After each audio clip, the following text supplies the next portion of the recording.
50 years later, it was politics that impacted on Scottish music, limiting the Scots' innate appetite for musical celebration.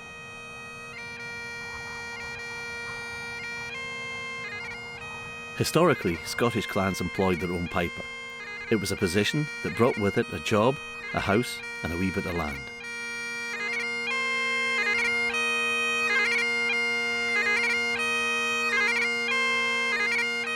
After the Jacobite uprising, when Bonnie Prince Charlie's army was decimated at Culloden in 1746, the once strong clan system was in tatters. When the clan system disappeared, the patronage of the pipes dwindled too.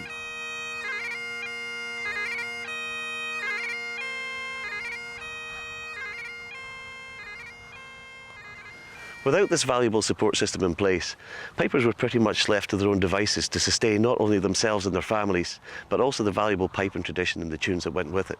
But ever resourceful, they came up with whatever methods they could to keep things going. And one such method was an incredible form of vocal communication called Cantarrach.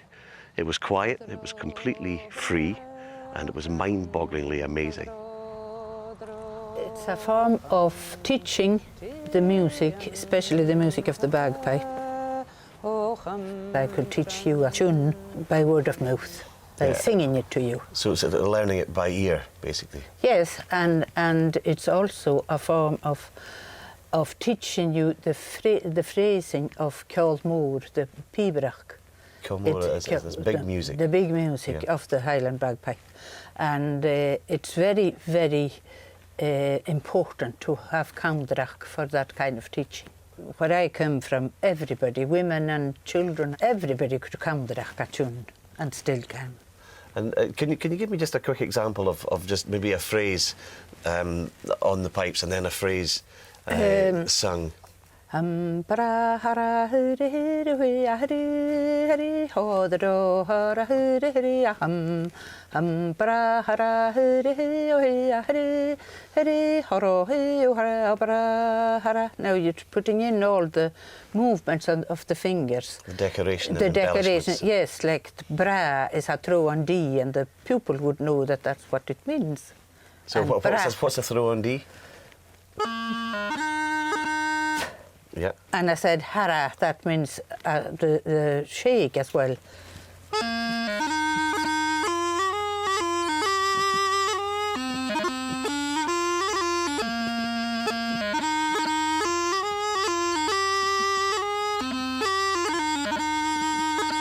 I get you. So each different hand movement has a vocable, if you like, associated with it. Yes, that's right. And I think especially with Ceolmór, it's easier for me to follow the piper if he's a Gaelic speaker. Of course, loads of musicians across the world, all types of musicians, communicate, vocally with one another. In Ireland, they call it lilting.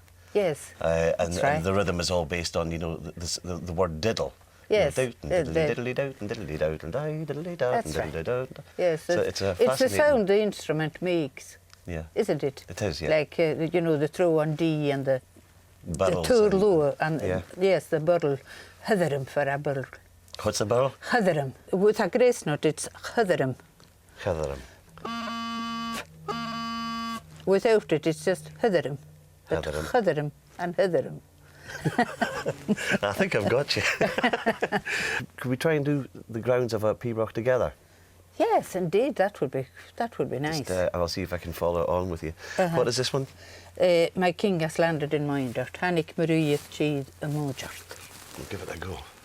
Chodro brachan, chodro drocham, tiran tabracham branham.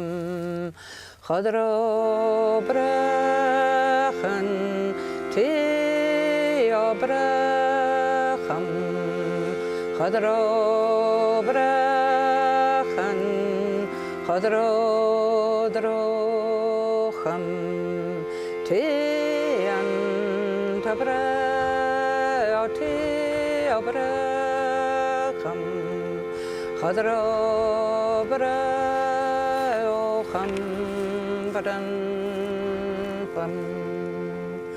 Chodro brachan,